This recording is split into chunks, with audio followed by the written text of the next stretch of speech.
so I'll show you how to get the door open and everything.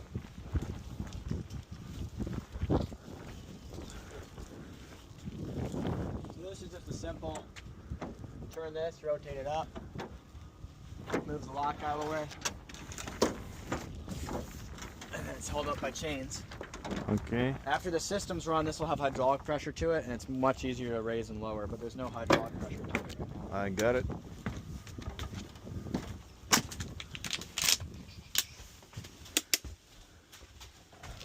Wow, that plane is huge inside.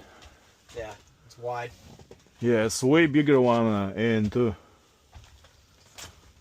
Okay. Wow, it's so cool. It's like a real airliner. Yeah, 1930s airliner tech. So when I go up here, first thing I look at before I do a pre-flight is make sure the mag master is out. That means it's off. And then I make sure the mag handles are off as well. Then I'm, if somebody left the parking brake on, I'm making sure they didn't. That pulls out. That's your parking brake. Make sure that wasn't left on. The cowl flaps should have been left in the open position for that thermal expansion that we talked about. So you're verifying that those are open. And that's your gear landing gear latch. So that has to be down. So you're checking to make sure that housing is guarding it. And then gear and flap handles normally sit split just like that. So that's kind of things you're checking for a pre-flight when you hop up here. And this is the emergency handle for the greater pressure in the hydraulic system, right? Yep. So you see your hydraulic pressure gauge is right here. I can pump this handle. It's already, the pressure's all the way up, so I can't really pump it now. But if that pressure was low, you could just use this handle to get hydraulic pressure without the engines running. Roger. So that's everything up here that you're looking at. Here's your battery switch right here, which we'll talk more about later once we do cockpit stuff. So then going back from there. Is any gas lock on the controls? Yep. Right here, if you want to see through here. Here's your hydraulic level coming off of your reservoir. And it's normal for it to sit low because we have the flaps up. This only reads accurately when the gear and the flaps are down. So if your flaps are up like they are now, it's going to read a little bit low. All right. Here's your reservoir right here. Here's how you fill it. It's right here. And then there's the accumulator that we talked about. Yeah, with that rubber thing inside, which is can be not really reliable, right? Yep, that's your diaphragm. That's usually what fails in the accumulator if you have an accumulator problem. All right. Then you have they call this the hamburger door right here, because if you go out this door while the engine's running, it's going to kill you. So it's really important that before we start the engines, we make sure that door is. Then we have our jump seat right here, which just it folds over. Okay, I see. So that's everything we're looking for up here. And the gas lock. The gas locks are all on the wings and on the tail. So it's not on the controls. Not on the controls. Right here, we talked about voltage regulators yesterday. That's where they're located. You want to know where these are on your airplane in case you have a fire, if these heat up and catch on fire. So we have a fire extinguisher right here, and we have a axe right here. So if we need to cut these and spray fire extinguisher on them, we can put the fire out. Okay. Something cool here. Originally, here's all the old fuses and stuff that they. It's like a J-box. Yep, that's exactly right. So that's all the original equipment. Oh, they have like old style of fuses here. Yep. Wow. And obviously, a lot of the modern stuff's different up front, but this would have been all of your original cabin lighting and all that. Here's where our fire warning relays are. So that's where you hear the fire horn go off. Would be in here. We have another fuse box right in there. Wow, I'm surprised they keep the old style fuses here, not replace them by the circuit breakers, you know. Well, there are circuit breakers up there. This is just all the old stuff. Now it's all up here. It's all circuit breakers. Okay. So this is our new panel, obviously. So that's what we have now to deal with. So pretty neat. Okay. That's closed all the way. Did you hear about that crash when the Ricky Nelson died? I have heard about that, yes. In 1985, they have a heater problem. The Janitrol heater. It's a gas-powered, avgas-powered heater in your wing. and they're prone to catching on fire. I thought that it was like a cabin heater for like to make a cabin warm up, and they had a like overheat problem or something like that, and it created a lot of smoke. They landed. They didn't like a badly crash. Like the plane was like was not destroyed upon impact to the ground. The problem was the captain evacuated first, and they didn't carry the passengers, and the passengers just died because of smoke. Okay. And I believe the both captain and like co-pilot they survived, but the like rest of the passengers died, like all of them, including Ricky Nelson. That's something you want to be really careful with in these airplanes. Is a lot of these old airplanes have janitrol heaters, and they're in the wing, and you'll see a little exhaust duct for the heater catch on fire. So it's an avgas powered heater. And the newer janitrols, they don't really have that issue. It's more so the old ones. There was common from the catch on fire. So we don't have a janitrol in the airplane. There's no sort of heating. We have a trash can right there. That's where that smell is coming from. You know, extra cups and snacks and cleaning supplies and stuff up there. Back here is just a coat hanger. Always have extra storage space there. And then back here is your access to your baggage compartment.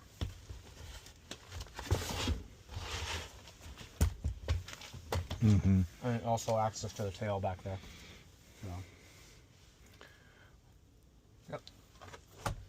That's your original flight attendant seat. We have our fire extinguisher back there.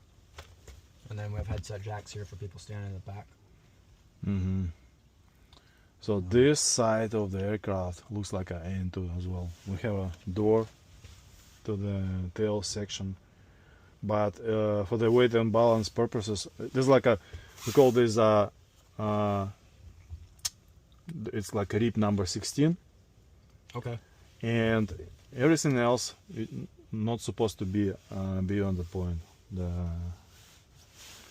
The frame structure. How you call this frame structure? Like a not rib. This is like on the Russian it sounds shpangot. I don't know the correct term. It's like looks like a airframe, the main airframe structure. So yeah. The frame, I guess, is what you. Yeah, frame. It's probably frame number 16. So it's like a certain number for frames. So there's gonna be frame number 16 lane 2. So everything else, like every piece of equipment not supposed to be beyond the frame number 16. Here I see is no limitation on that. I mean, like a certain limitation. I see like the placard. It says some about the cargo load here and blah blah blah. But yeah, cool. Yeah, and if you have hydraulic pressure, you can raise the door with this. And it's just like going up, right? It won't usually bring it all the way up. It usually just holds the pressure so that when it's halfway up, you can keep pushing it, and if you drop it, it won't fall down. Depends on how strong the hydraulic. And this is a second fire extinguisher, right? Yep, we have one there, and then also we have two right here as well. I see. So we've got a bunch of fire extinguishers. Something you want to check on your pre-flight is these emergency exits. Make sure that handle's about horizontal with the fuselage. And it's not a structural thing. If one of these comes off, it's not going to make the airplane unflyable. You can take them off if you want to do like photo missions and stuff. But you just want to make sure that they're secured before you go fly. So. And on this side as well, it's like a 4 of them, right? Wow. So cool. Yeah, so it's awesome because you can see if we're flying along and we have any sort of issue, the guy in the right seat can hop back here and look at your wings. You can see, if you get them very far back, you can kind of see your flaps, and you can see your landing gear. You can see everything until if everything's down, working properly. But it's common after we're flying for a while for me to hop back here real quick, look through the windows, make sure we're not leaking anything, and then hop back up front. I see.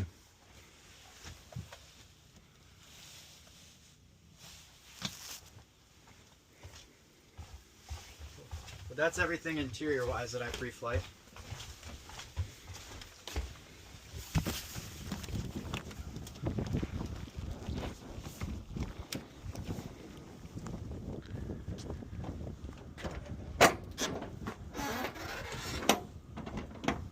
the baggage compartment looks like. So we store our, this control lock is supposed to be on the wing. I'll bring that with me. Everything in the baggage compartment is where we store our ladder, covers, canopy cover, spare chocks, that kind of thing. This should have a bungee cord attached to it.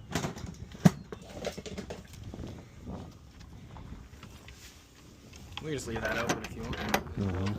That collar is just preventing that from... Yeah, I understand how this works. Yeah. Yep. Okay, down here is obviously our tail wheel, and we have a tail wheel locking pin that goes through here. It's about this thick, Wow. and that's what's actually keeping your tail wheel straight locked when you're taxiing out. So you can see your tail wheel strut right here, big strut right there, and you want about 4 fingers worth of strut height. And about the same on the main gear, right? Yeah, it's about a whole hand worth on the main gear and about 4 fingers on the... Roger. If it's 5 fingers, it doesn't matter, just around there. So. And here is a 45 psi. 50. 45 to 50, yep, around there. 45 and 50 psi. Yep. So you're looking at tire condition, tire wear. It could use a little bit more air, but again, it's a big airplane, so it has a lot of weight on it. Okay. Horizontal, this is just standard airplane stuff. You're looking at the condition of the fabric. You're looking at the attachment points, making sure the bolts are on there. Yeah. The cotter keyed. This is a very similar design to N2. I would like to say very similar. Cool. The main difference N2 is the single engine and a little bit it's biplane for sure, but everything what I see is so familiar. Like these elevators are actually swappable. So if you take this elevator off and flip it over, you can put it on that side. They're the same elevator piece. So it's kind of neat. But yeah, you're really just checking fabric condition, checking the hardware, making sure it's nice and secure on there. And cutter pin inside. Cotter pin on everything, yep. Here's our control locks, our gust locks. So the big one here is the rudder lock. You could take these off and have the airplane sit out here in this kind of wind all day long. You're not going to hurt anything. But the big thing with the rudder is if you take this rudder gust lock off and there's nobody holding the rudder pedals in the cockpit, it's going to be a great problem. It'll blow over and it can blow the rudder past limits, past its allowable travel limits, and you can damage your rudder. So it's really important that we leave this lock on until we go to fly. We have somebody in the cockpit holding the pedals.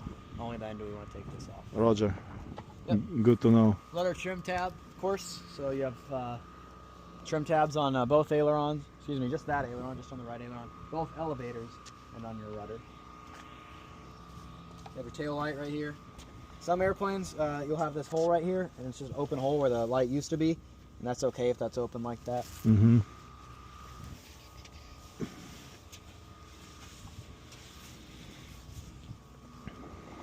Cool. There was a GoPro mounted, right? Yep, GoPro mount there, and I think we have one under this right wing as well. That's just an air vent for the baggage compartment. That's all that is. That tail number NC is like some, looks like it's old style registration number for the North American aircraft, right? I believe C stands for classic, and that's something that old vintage airplanes. Yeah, because I saw N like a November Charlie on old Piper Cubs. Yep, a lot of Cubs have them. Yeah. And sometimes you'll see NL, which will be limited. So there's a bunch of different numbers that you can have there. So is that livery original on the airplane or just like kind of? No, I don't know when that was painted, but that's not original. It would have been the original markings I would have had in the 1930s and 40s, but it's not the original paint. We'll hop up on the wings in a bit and check gas and oil and talk about that stuff. The big thing here, let me go lower the flaps and I can show you the flaps. So I'll go up there and lower them real quick. What about this? Do you need to remove it? Yeah, that's not done properly. They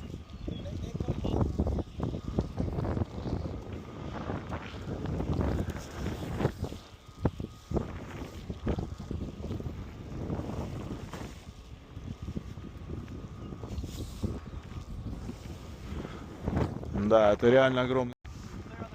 Yes, clear. Can you take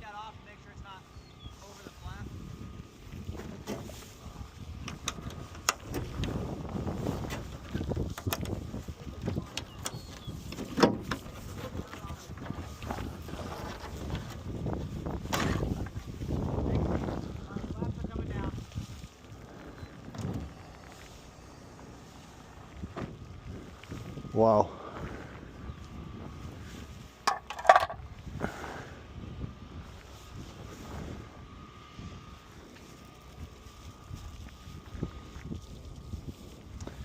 Ну да, прям реально авиалайнер 30-х годов. Огромный, конечно. После Ан-2.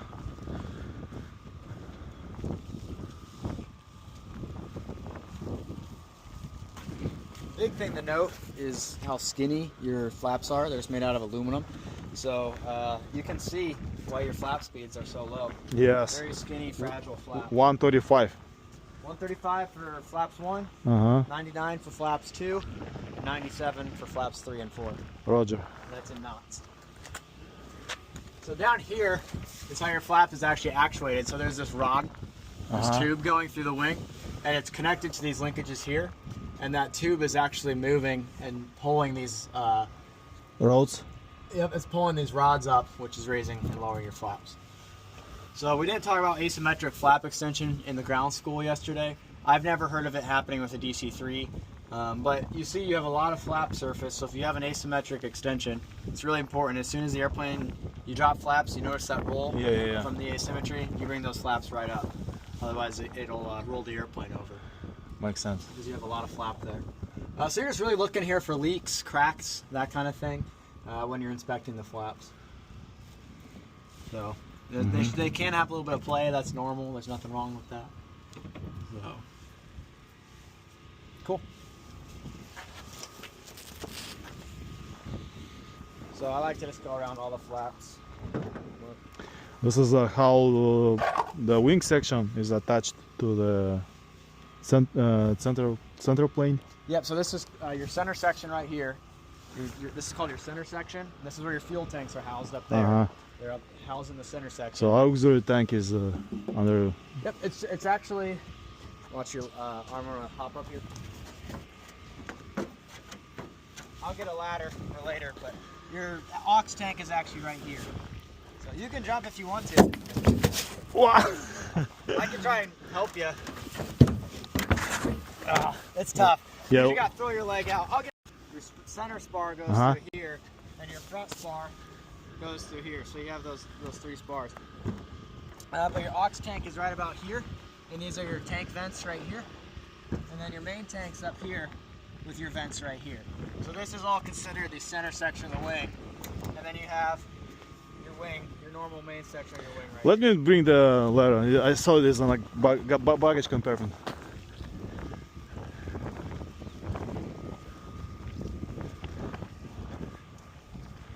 And do you have like a paper towel or rack? Yep, Something? I do. Let me grab a rag for you. Yeah, and I will take ladder.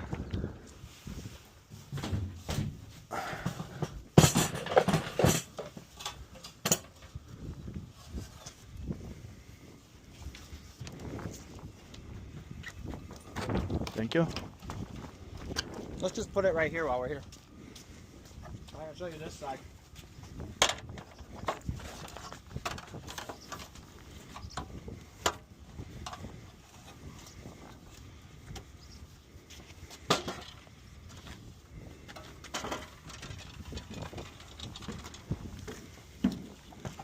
Never hop on these wings when you have ice. You will slip off the wing so fast if there's ice. So that's what one of the valve covers off the engine that we need to make sure we put away. Air scoop for the engine. This goes right to your carb. Then you have your oil cap right here. So when you check the oil, on this side the dipstick's actually on the cap itself. This is reading a little bit low because the engine is cold, right? So a lot of that oil has worked its way into the engine, and so this is not an accurate reading until we've just ran the engine. That is it sucks that oil gallons, back in. gallons, right? Gallons, yep. So there's your 25 mark. Max is 29, and you can see it looks about 24, 25. So it looks almost full. Okay. And that's W120 or 120 weight aviation oil that we're putting in there. Roger that. So obviously make sure that's on tight.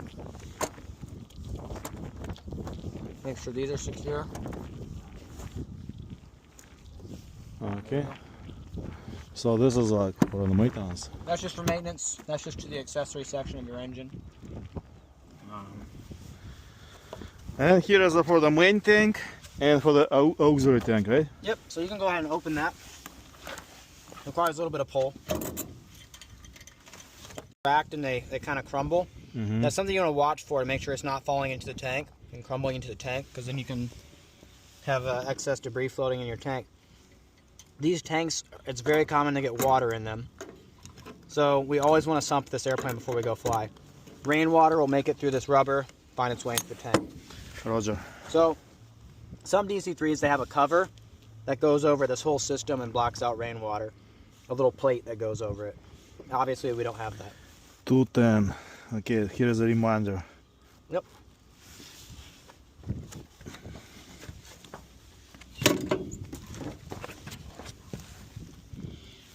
$201.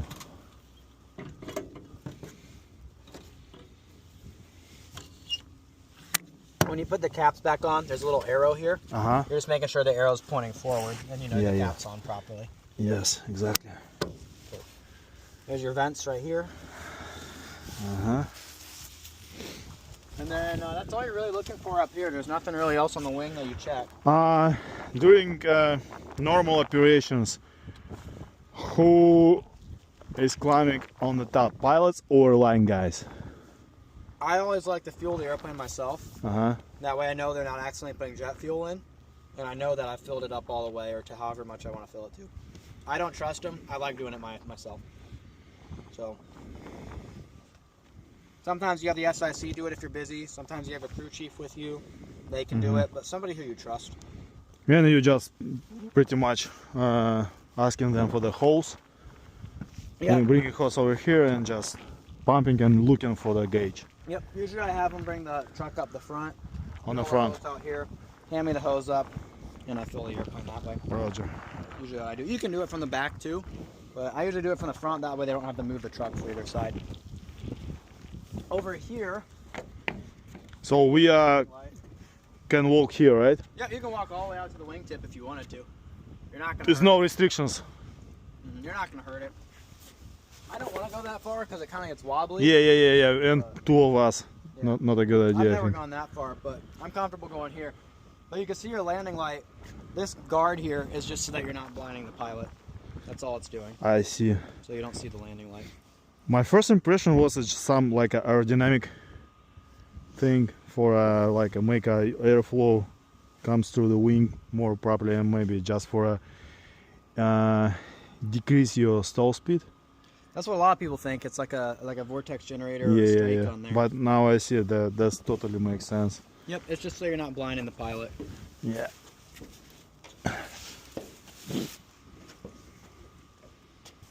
Cool. Like I said, don't ever hop up here.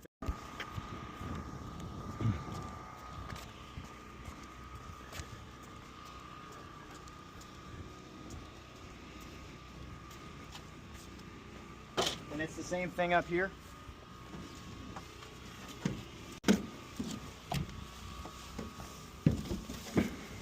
This side, since we don't have the cover on, you can actually see into the engine. So when I'm up here, I like to sit up here and just look into the engine and look for things, you know, especially after it gets back from maintenance. Make sure there's no tools left up here. Make sure everything's on tight, looking for abnormal leaks, that kind of thing. So here's your cowl flaps here, and then here's your cowl flap actuators right here. So it's okay for them to have some play in them, that's pretty normal. Okay. Here's your breather line coming off the engine, so that's okay if that spits a little bit of oil out. You'll see that sometimes. And I'm gonna check oil. Check oil, yep. And the dipstick's a little bit different on this side. It's this one right here. And it twists a bunch.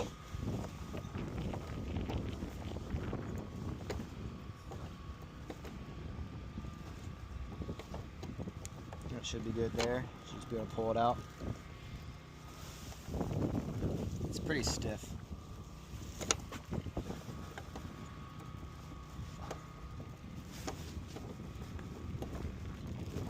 Looks like it's more thread. Yeah. 1 second. It should be able to just be pulled out. It'll go forever. It'll twist for a long time. There you go. There you go. Yep. Okay, I see. It's the last one. It's about 21.5, 22 gallons. The engine could be hiding about 2 gallons of that. So it might be at actually 23 or 24 gallons. So some of that could be hiding in the engine. Okay. So again, it's only accurate when you check it if it's hot. Yeah, it's kind of a pain. I like the cap on the other side a lot more. Cool. The same with fuel tanks, right? Same fuel tanks, yep. Oh, this is they're twisting like towards the fuselage. Yep.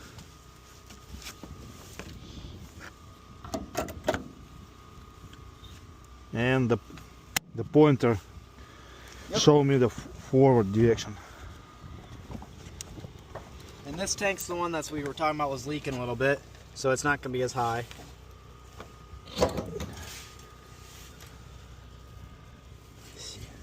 Maybe it's 30 gallons out of it. Some contaminants. Yeah, Sorry. there's going to be a little bit.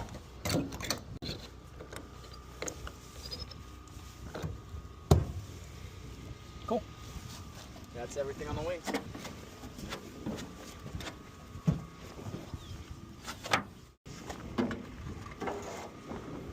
As it's installed like this. Yeah, I saw. Well, they had it on upside down. They had it on backwards. So the reason we had it set up like this is so that this clears the flaps. You can raise and lower the flaps without this pinching. Some other airplanes, most other airplanes, maybe even that one, these control locks will cover the flaps. So when you raise the flap or lower the flap, if they're up, you can actually pinch and break the aileron in the flap. So you always want to make sure before you lower the flaps that these are installed properly. That's why I had you pull the other one off. Acknowledged. Cool. I'm aware there's a little bit of fabric coming up here. That's something we're going to fix here shortly. So there's a little bit of fabric peeling there. Other than that, you're just looking at aileron condition. Again, there's hardware that you're checking. Cotter keyed here. Hardware looks good. These are just access panels to get to different parts of the wing. So sometimes if the airplane's outside during maintenance, people will leave these open overnight. Just make sure there's no bird's nest if they're working. Yeah, exactly. Yep. All the same stuff throughout the aileron. Here's drain holes in case you get water. Static wick. Wingtip light and another GoPro mount. Here's your wingtip tie down. There's one on either wing. I've never had to tie down a DC-3, but. So this is really important right here. These cables are an airworthiness item. You have to have these cables over the landing light. Apparently, I've been told if the airplane has a one of those landing light shrouds, the glass shrouds pop off, the airplane becomes very, very unstable and difficult to fly. So these ensure that it doesn't pop out. So I saw on the Sharpa the same thing. Okay. On the C-23. Yep. I was wondering what the hell is that. So it's really important to make sure those cables are there. If you don't have those cables, don't fly the airplane. Roger. Here's your jack pad. You're jacking the airplane up. Here's your exhaust. Again, we talked yesterday. If you have black streaks, you're running rich. If it's gray, you're running lean. Here's your expander tubes for your brakes. So that line goes all the way from the back here, comes all the way down. And here's your expander tube line that we talked about. If you blow one of these, you still have the other side, and you can cap this line off and technically continue to fly the airplane. Again, I'd get it fixed before continuing with what we're doing with it. We're not, you know, getting chased off an island. And this is how you service the brakes right here. You can see that cap there. Strut height, again, about 5 Yeah, meters. I just measured that. Yep. And the pin. That's your gear pin, yep. So this goes in right there. And I'll talk about this. So we were going to cover this today when we were in the cockpit, so I'm going to show you it now. Remember how we talked about those mechanical spades, Yes. those little metal tabs? That is in this housing right here. So that housing drops the spade down over the gear locking system here, and that tells you your gear is locked. So that metal spade is a mechanical down lock on the gear. And that's connected to a micro switch right here on this box right here. Here's your retract cylinder or actuating cylinder for the gear. Roger. Here's your oil tank. Oh, I see. I remember that from the picture yesterday. So that's going to the engine, and that has your 3-gallon reserve, which goes to your feather pump right here, and then your feather pump right here goes to your prop over there. That's what you're looking at there. Here's your rub strip for when you bring the gear up. Yeah, for that. Yep, so it stops the spinning of the tire. Then you have your oil cooler here. The same. Yeah, now I see the same as on AN2. The same size. Yep, I'm sure it is. But it's shorter. It's shorter. The on AN2 is a little. Actually, no. The same size. The same size. Cool. This is your right here is your hydraulic firewall selector valve. So on our firewall shutoff valve, excuse me. So if we have an engine fire or something critical, we can shut that valve off. And what that's going to do is it's going to shut off all fuel, electrical, and hydraulics. Excuse me, fuel, oil, and hydraulic fluid to the engine. Here's your prop and throttle and mixture cables all running through here. So when we make a power change in this airplane, there's a slight delay on the tacks. You'll hear the change, you'll feel the change, and then the tacks will give you a slight delay, and that's because it's this cable sub. There's so much length for the cables. Yeah, I see. Yep. Then there's your wheel well light, and you just have fuel and oil and hydraulic lines going through the whole airplane. So you're just inspecting these on pre-flight, looking for cracks, looking for leaks. Yeah, for the basic stuff. Basic stuff, yep. Pilot stuff. So that's all I'm really looking at in here. So your cowl flap actuator is right here, and it's just using these rods to move the cowl flaps in and out. Some airplanes have a wire or a cable that goes across all these loops here, and that helps cinch the cowl flaps tighter when you close them. Our airplane doesn't have them, so there's a little bit of play in the cowl flaps. I see. Yep. Okay, let's go to the engine side here. It's a 3-piece cowling, so it's just hooks inside the cowling that cinches the cowling all together. Big thing you're looking at is prop condition. Just like on the AN2, being a radial, we pull the props through before we start, and that's about 12 blades per engine. 12 blades. Yep. Condition of cylinders. Every few flights, I'll put a ladder up there, and well, usually we put the engine covers in overnight. So I look up there every night and inspect the cylinder condition, look for cracks, look for leaks, that kind of thing. I see. And then your governor on top of the engine up there. Yeah, the same as on AN2. Yep. Cool. Here's your battery trays that we talked about yesterday. Yes. And those just come on little trays that go straight down. Here's your GPU. Okay, ground power unit. So, if it's going to happen and you need to start your airplane from the GPU, obviously when the engines are running, you cannot walk from the front. You act and drive away. We get the right engine up to power so that we're able to kick on the generator and above 1400 RPM, and then we start the left engine, or vice versa. Whichever engine starts easier is really the one that we use. So if we want to start the left engine first, golf cart comes up to the right side. Okay, I see now. We have another GoPro mount here for you. And I saw the second one on the wingtip. Yep. Here's our strainers for fuel, one on each side. So when we sump it, you want to check those. And we also have our strainer for our main tank here. We have our strainer for our main fuel tanks. And then we have our strainer for our aux tanks. Thanks. Okay, I see. Make sure that one doesn't want to close all the way. There we go. Everything on this side is the same as that engine. So again, you're just looking at all the condition here. So it's pretty much identical. And this is a feathering pump, right? Yep, that's your feathering pump. So that's that 24 volt, 3 horsepower pump.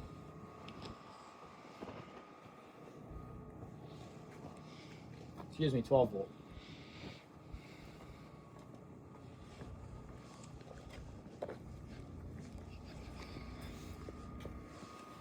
And this wing's the same as the other wing. No differences.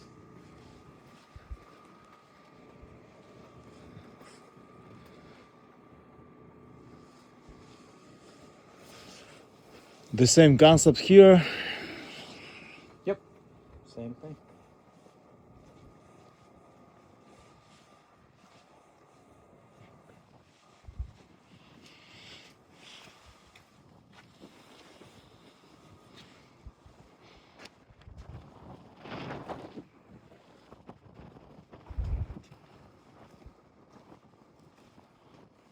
I'm gonna go grab the ladder. Ага. Put that back in the baggage compartment.